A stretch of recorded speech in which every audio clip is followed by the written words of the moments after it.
Hi there, my name is Jake Miller and welcome into HACKaroni and Cheese. You can get to the slides for this session right here at jakemiller.net/HACKaroni. Now, I call this session HACKaroni and Cheese for a couple reasons. Number one, because I like cheesy jokes and saying something weird like HACKaroni and Cheese just fits my personality. And number two, because it summarizes the two things that we'll do in this session. Number one is the HACKaroni part. I'm going to teach you a whole bunch of G Suite for education hacks. So if you're a Google tool user, you're in the right session.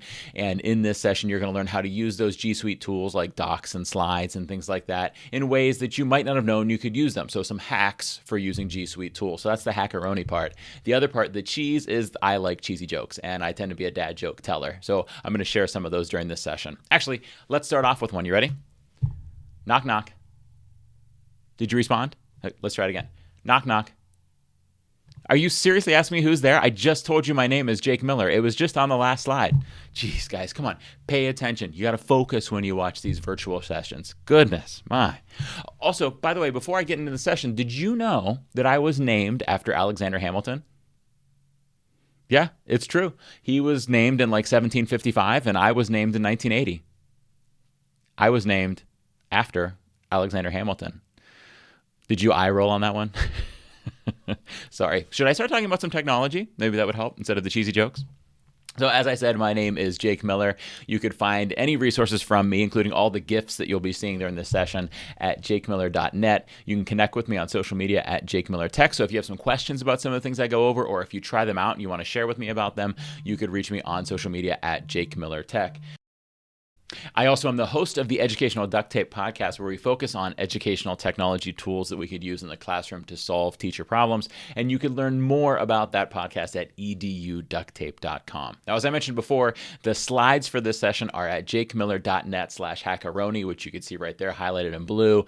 Also at that site is access for you to potentially win a prize for viewing this session. So anytime I do an in-person session, I do giveaways, and in these days, we're doing for virtual sessions too. So if you go to jakemiller.net/HACKaroni, not only can you get these slides, but you can sign up to be one of the two giveaway winners. So the two giveaways, the first one is a sticker. Now, you get to choose which of two stickers you get, and I'll mail them to you. I promise I'll disinfect the sticker before I send it to you.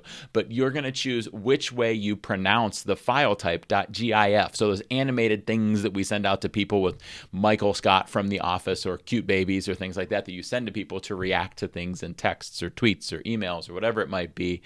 I'm going to give away one sticker. If you agree with me, you'll select a sticker that says it's pronounced with a hard G, like the word gift. It's pronounced GIF. If you disagree with me, which it's okay, I won't judge you too much, you could choose the other one, which is that it's pronounced like the peanut butter brand Jif. Okay. Now, the second thing I give away, so if one person will win one of those stickers, the second thing that I give away is registration in a online learning program that I do called GIF a Day. Now, there's a new one starting up here in a couple weeks, so you'll be right in time to register for it. What GIF a Day is people who are registered for the course get one GIF sent to them in their email every weekday for a series of days. Currently, it's about 30 days for the sessions I've run, and that GIF that they receive teaches them one new skill with a certain platform. So currently I'm doing it with Google Sheets. So if you're interested in Google Sheets, that'll be a good opportunity for you to learn more about how to use Google Sheets. But in the future, I will ramp it up to include other tools. Currently it's Google Sheets. So one person will win registration in whatever cohort of it they want to choose to do. Okay, so again, jakemiller.net/HACKaroni, and I'll wait until all of the days of the Brainstorm sessions are over before I actually choose the winners of that. So you've got until the Brainstorm is over to register to be one of the winners for that. Okay, so let's actually dive in to the HACKaroni and Cheese. Now, as you can see there at the top is the link for these slides. This is the last time I'm going to show it on the screen until the end of the session, jakemiller.net/HACKaroni. Let's actually dive into the cheesiness. Are you ready? Okay, so first we're going to start off with some Google Chrome hacks. So these are things that you could do within the Google Chrome browser. So if you're using Google Chrome, these are some ways to upgrade what you're doing. If you're not using Google Chrome, by the way, most Google tools do function better inside of Google Chrome than they do in, say, Safari or Firefox. It's not that you can't use those, it's that you're going to see better functionality if you're in Google Chrome. So here's some hacks in using Google Chrome. Actually, you know what? Before I get to that, this has been bugging me, and I've got to tell somebody about it, so I'm going to get this off my chest. this morning, we're doing remote learning here. So myself and my wife and all three of my kids are at home right now, doing schoolwork at home, doing our regular work at home, doing all that kind of stuff at home. And my son asked me this morning, he walked up to me and he said, "Can I have a bookmark?" And I got to tell you, I cried. My son is 10 years old and still thinks my name is Mark. Why didn't he say, "Can I have a book, Jake?"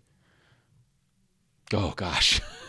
I told you they were cheesy, but we are going to talk about bookmarks here. So in Chrome, we have the bookmark bar up along the top of the bar. And did you ever notice how much room some of those bookmarks could take up because they have long website names? Well, actually, a little hack for you, you can make them take up a little less room. And there's a couple different ways you could do it. One is by taking the name completely out of the bookmark, and then you'll see that favicon, or favicon is what they call it, just the logo for that website shows up on your bookmark bar. So instead of taking up an inch or so of your bookmark bar, it takes up 1/8 of an inch of your bookmark bar just by being that symbol. Now, some sites don't actually have a symbol or favicon associated with it. So like maybe it's a Google Doc. You need something next to it. Now, you could shorten the words that you put in there, or you could put an emoji in place of that. So here on this GIF, you'll see I use the website getomoji.com or emojipedia.org to find the emoji that I'm going to use for it. You could just use your keyboard if you know how to add emojis on your keyboard, but then you'll end up with that blank favicon. As you can see here, it's a Google Docs symbol, and then next to it, I have a bell to show this is the school schedule. Okay, so that's a way to clean up space on your Chrome bookmarks bar. Now, you can go back and rewatch that GIF as many times as you want to, or you can hop over to my site, jakemiller.net, search for this Chrome bookmarks GIF, and you'll be able to find it and watch it on loop as many times as you want to. Now, because they do take up so much space, even still on my bookmark bar, it is packed with stuff. So another way that we could take up a little bit less space on our bookmarks bar, or maximize that space, I should say, and get a little bit organized, is to use folders on the bookmarks bar. So if you click add folder, so I right-clicked on the bookmarks bar and I clicked add folder, you can create a folder for whatever you want it to be. And you can actually have folders within folders within folders. You can have nested folders. And you see here, I made one folder called Awesome EdTech Blogs, and I put in a few of my favorite bloggers in there. And you notice I can also reorder those bookmarks. Notice the other keyboard shortcut that I stuck in there. If you click Control-Shift-B or Command-Shift-B if you're on a Mac like myself, you can make that bookmarks bar appear or disappear. So if you're like, what is this bookmarks bar, Jake? Hit Control-Shift-B and you'll be able to see it on yours. And if we nest things into folders, we can take up a little bit less space that way. And a cool little hack too is if you Control-click on that folder, it'll open all of those bookmarks. So myself on my computer, I have certain sets of bookmarks that I open in certain situations. Is it am I presenting, or am I just at home working? Is it Google like a Twitter chat? What am I doing? I can Control-click on a folder and it'll open all the bookmarks out of that set. So I kind of have these groups pre-prepared for myself. So they're organized there so I can find the things, and it's a little hack for me to open them up a little bit faster. Okay. What if, as you're opening up all those bookmark pages, you close a tab that you actually didn't mean to close? That's so annoying. Then you have to go to your history, find the website, click on it, or just search it back up again and re-find the site. Well, not the case in Chrome. There's actually a shortcut that can bring that tab right back. So 2 shortcuts in this GIF. One is if I click Control W or Command W, it closes the currently open tab, the currently selected tab. The other one is if I click Control-Shift-T, it'll open the last tab I closed. And it goes all the way through as many tabs as you've closed. So you can click it 10 times and open up the last 10 tabs you've closed. You'll see in this GIF, also if I close like 3 or 4 tabs at the same time and I click Control-Shift-T, it'll open all 3 or 4 of those back up together. So watch, I've closed them all, Control-Shift-T, both of those 2 tabs open right back up. Now, this is also a nice little teacher hack for when we're live in our classrooms with students, because if you've probably had the situation where kids are on Chromebooks and you're walking over to a kid and they suddenly frantically close a tab and you're like, I know they were on something they weren't supposed to be on. Well, you could just walk over to their computer, click Control-Shift-T, and open it back up. Now, I don't like to give gotcha lessons of how you can get students in trouble and things like that, but I do think that's a nice opportunity for us to talk to kids about what's appropriate. They do need some feedback about why that's not what they're supposed to be doing in class. I'm not so much trying to get them in trouble as I am helping them improve the things they're doing in the classroom so they can be better and more effective students and learners. Okay. Another Google Chrome tip, which I think works across all browsers. I don't know. I don't use the other browsers. But if you've ever pasted something into a document from a website, you might have had that situation where you're like, I I hate that it's formatted like the website's text, and now I need to go through and format it like my document is, okay? You click Control-C to copy and Control-V to paste, and you're like, ugh, it looks like the website. Well, here's a little hack. Watch here when I copy this text, Control-C, and then I go and paste this text, Control-V, it's in that blue and gray font like the website was. Instead, if I click Control-Shift-V, it takes on the formatting of the page I'm on, of the doc I'm on. So you could paste it into your doc, and it'll take on that Arial font size 12, whatever it is that you might be on, and it'll paste it just like the way you want it to look. You see another tip in there, I use Control-Z to undo that when I decide, wait a minute, that wasn't the way I wanted to paste that in.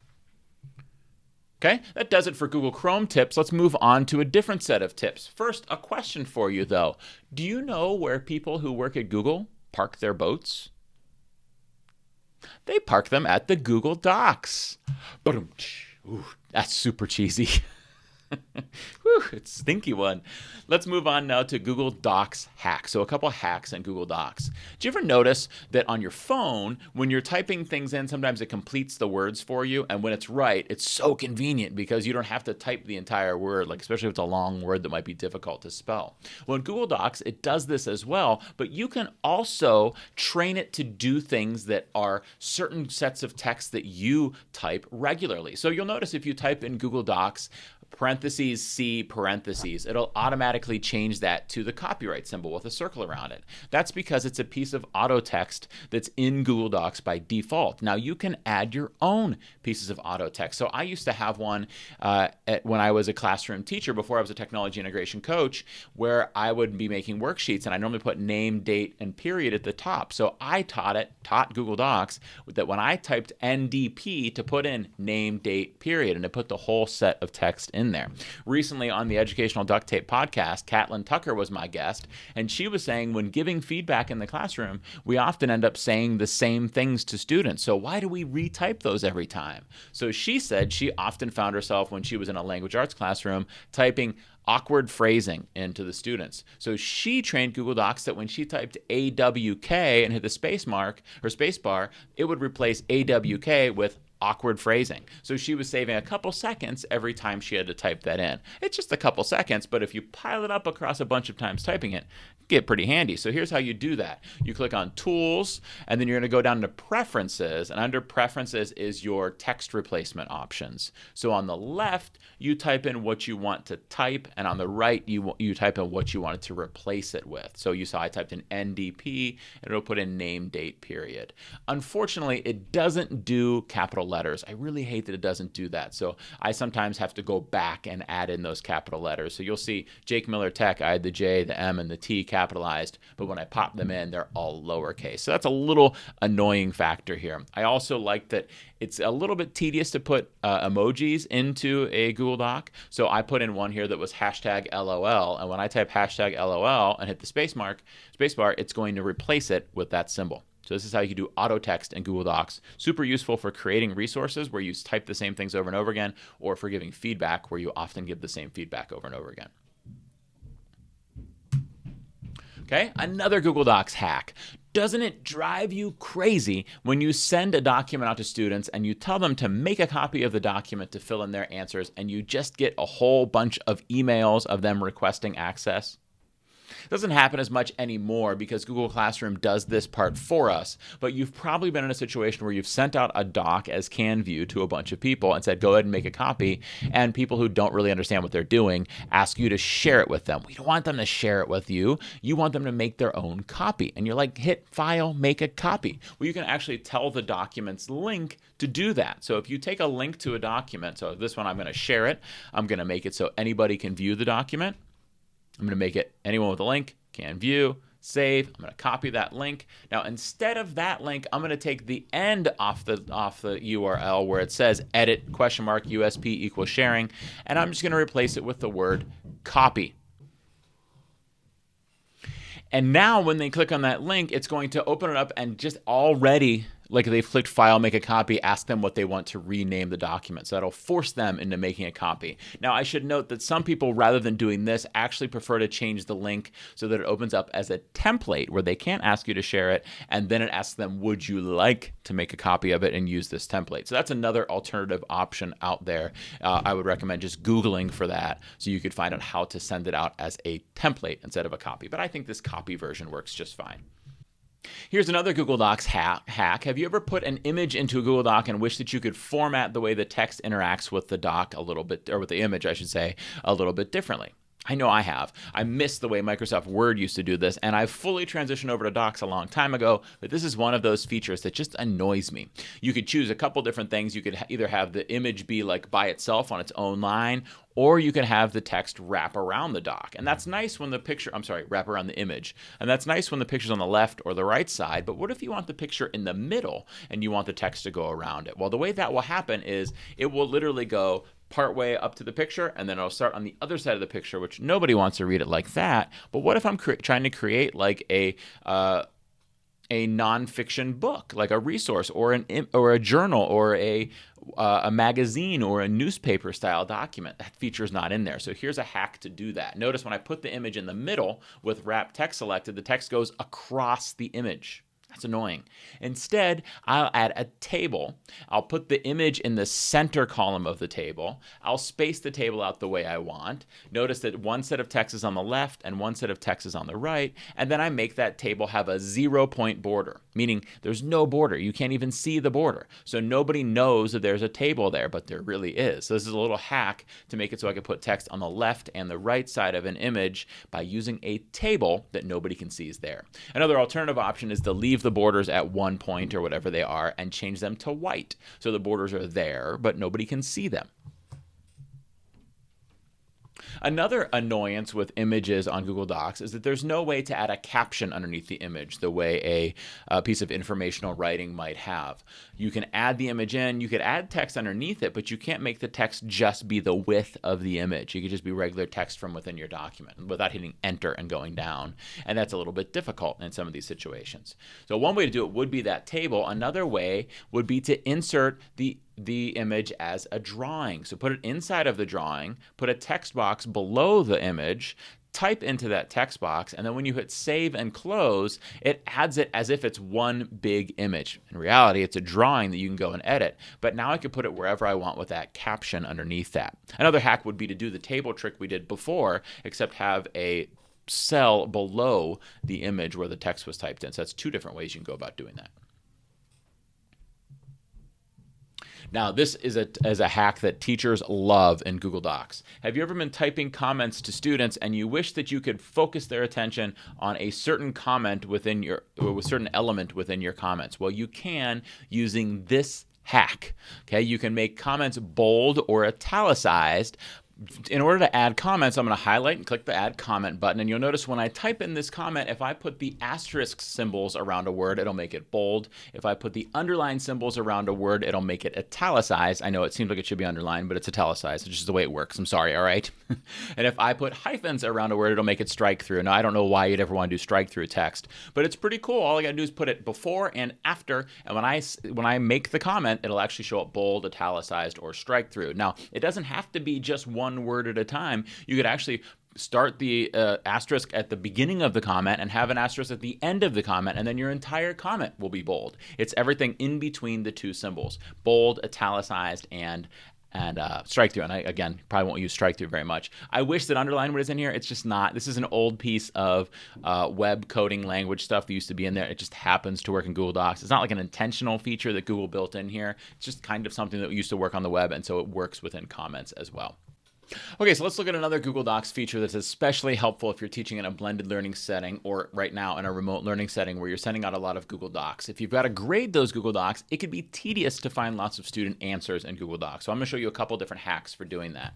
The first is to type in your question you have, and in the space where you'd expect the students to type their answer, to go ahead and put some spaces in there and format those spaces to be a different font or color or size or formatting or whatever than the way your question question is. And then when students click in there to type, their answer will take on that same formatting. So in this GIF, what you see is that I changed the blanks to be blue and this happy monkey font and highlighted in yellow or something like that. When I go in as a student, watch here, blue, yellow, happy monkey font formatting, so it pops right off the page for me to see it and easily grade it. Okay, this is one way to do it. Now let's look at another way to do it. Well, first let's play this one again. So I add some spaces. Well, first I change the font formatting, and I add some spaces in that new formatting. If you don't add the spaces, this will not work very well. So add some spaces in that formatting so that when the kids click there, they're kind of like inside of that range of spaces. Okay, let's look at another hack for making it easier to find students' answers in Google Docs.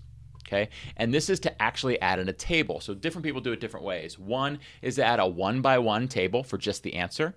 The second is to add a 1-by-2 table for the question and the answer. And the third is to add a multiple row table for questions on the left and answers on the right. Now, some people, when they do this, they also prefer to like change the borders. So maybe you can't see the table at all, or maybe you just see the table for the answer and not for the question. And you'll see in this GIF as I go through there how I do that. So watch, I highlight those, I take away the border, I highlight the other ones, and I give them a border on the left as well. However you want to format it, it's totally up to you. But now the students are forced to type their answers inside of those boxes, and it gets a little easier for you to find them. So again, first is to add a 1-by-1 table for the answer to go inside. Second is to add a 1-by-2 table for the answer and the question to go inside. And then you could change the borders if you want to, the boundaries of the columns, I should say. And third is to add multiple rows and multiple columns so that all the questions can be on the left and all the answers can be on the right. Notice that you can take away those borders like I do here, or you can add borders to just the answers like I do here. You can have no borders at all. It's totally up to you how you want to format it. The nice thing that elementary school teachers like about this is sometimes the students like start typing and it messes up the entire document, or they start typing up the answers or something like that. This makes it so they type in just the spot you want them to type in. Now, once you have all the students completing all of that work in Google Docs, how are you going to grade all of it? Well, my favorite practice is to actually give some feedback during the work cycle. So before the kids are even done with it. So before they've submitted in Google Classroom, to start going through and looking at those docs. There's a couple different ways to do that. You can just do it from within Google Classroom. But one little hack that I like is that you could look at them in preview mode from in your Drive. Now, every assignment you do that's assigned through Google Classroom shows up in your Drive in a folder. You get all of the students' documents within one folder in your Drive. So you can open up that Drive, click on the first one and click the preview button. And now if you click through them, you can go document by document by document and look at these preview versions of there. And you can identify which kids might need some support during class that day. Now, as that orange box says there, sometimes the previews aren't current, like they might be like from a minute ago or from even 10 minutes ago or from a couple of seconds ago. So sometimes you might find that you open up a document and you're like, oh, this student hasn't typed all period. But then when you look at the actual document, you're like, oh, really they have. But at least this is helping you narrow down which kids you need to focus on, so you don't have to open up all 25 documents. You just identify 4 or 5 kids that need some support, and then you open their documents. Okay, and you see that I click open with Google Docs, or I click open new, and you see in this one here, there actually was some typing there that I couldn't see in the preview. It happens sometimes, but at least this is a hack that helps you focus in on which students you need to pay attention to giving some feedback to today. Okay, another little hack here. This isn't really a hack. This is just built in, and I want to share it with you.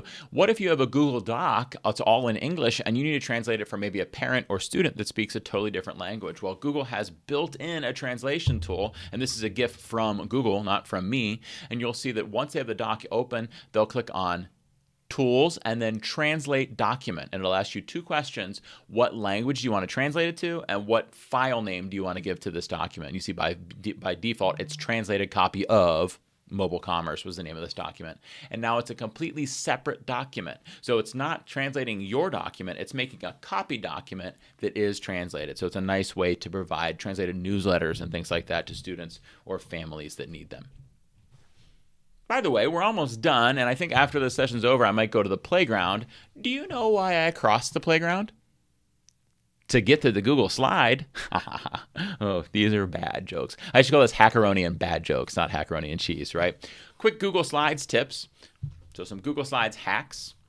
One is, what if you're making that paper newsletter and you don't like the formatting in Docs? You wish you could use the formatting tools you're in Google Slides, where you can have images everywhere and text everywhere, and you could select where your text boxes go, and you get fancy with your backgrounds. Not super easy to do that kind of stuff in Docs, but it is easy to do in Slides.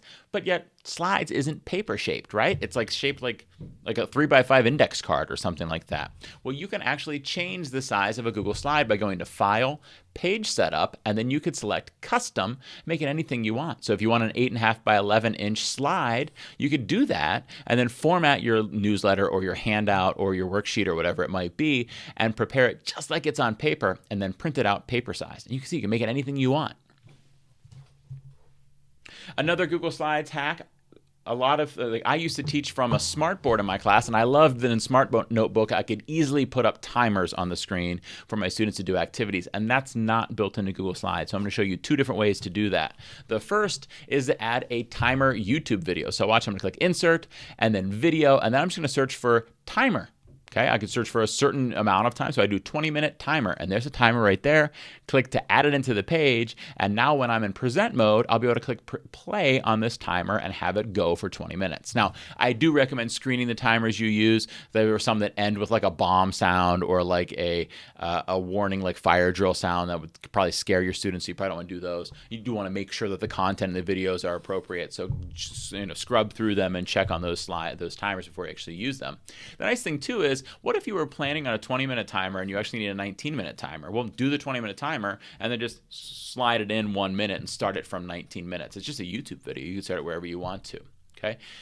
Now, one more hack for doing this timer in Google Slides. This is a new one that didn't used to be part of it. A guy named Clay Smith, who is at Clay Codes on Twitter. He's an educator in New York City, I believe, and he makes some Google scripts and add-ons and things like that. And he made a Slides timer one.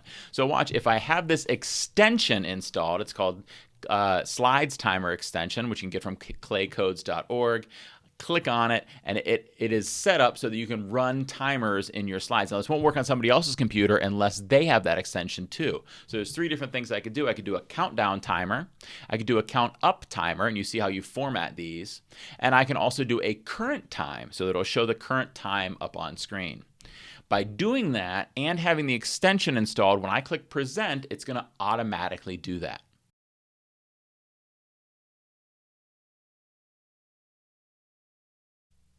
So let's watch it again. I do that countdown timer, the down with less than, the number of time, the amount of time, and then a minus symbol, and then greater than, greater than. For a count up timer, it's the exact same thing, except a plus where the minus was. And for a current time, I just put the word time inside of those less than and greater than symbols. Another joke for you. Knock, knock. Tank. Thank you for watching my video. Now, I've got to tell you, this presentation is normally a 50-minute or 1 hour long session, so I've skipped over a bunch of slides that are in this slide deck that I normally present because these sessions are our goal to be between 25 and 30 minutes. So if you want to go to that link, which I'll put up again in a second, you could see all of the slides that I skipped over and all of the hacks that are in there too, along with those GIFs. And if you have questions on them, again, please reach out to me at Jake Miller Tech on social media, or head over to my website, jakemiller.net, and you can find my email address and stuff there. But again, if you go to jakemiller.net/HACKaroni, you could see these slides and go through whatever ones that I skipped over, or refresh your memory on ones that I might have gone through too quickly or that you forgot about or anything like that. Also, if you go to that site, you'll be able to register to win one of those two giveaways, either the GIF or GIF sticker, or the registration in an upcoming cohort of GIF a Day. Lastly, I want to thank you for what you do for students. I want to thank you for being a lifelong learner. It's so awesome that you're giving up time to watch these videos to get better at your use of technology and your integration of it into the classroom, and just the great things that you do for kids. This has been a tough couple of months here in our world, not just in America, but in our world. And you as educators are working so hard and doing such awesome things for students and for the learners and for the parents even. And thank you so much for that. Thank you for being a lifelong learner. Thank you for being an educator. And thank you for what you do.